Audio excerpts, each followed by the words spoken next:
Nih kondisi di dalam kita buka. Luar biasa hujan semalam. Full AC juga kita hidupin semalam sampai rumah kita. Ini di kampung istri kita nih di PDJ ya. Kita cek oli, oli power steering, minyak rem, terus dicek lagi kan, karena kita perjalanan jauh nih.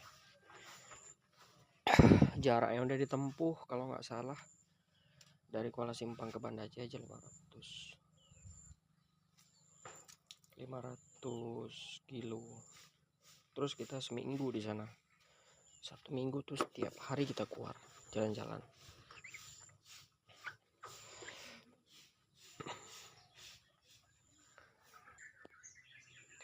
Kita cek radiator, jadi batasnya di full aja dia.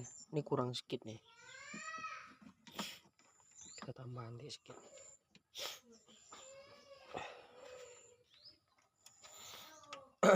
Jangan lupa cek oli pagi-pagi, cek oli yang bagus.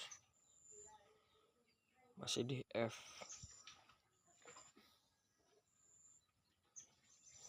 Tuh radiator kita tambah sedikit, terus kita panasin pagi.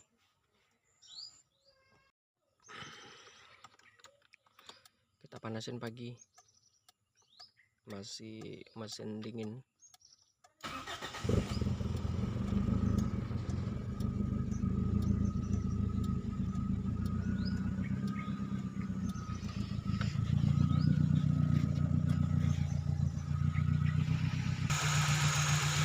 Mesin dalam keadaan hidup kita panasin pagi nih.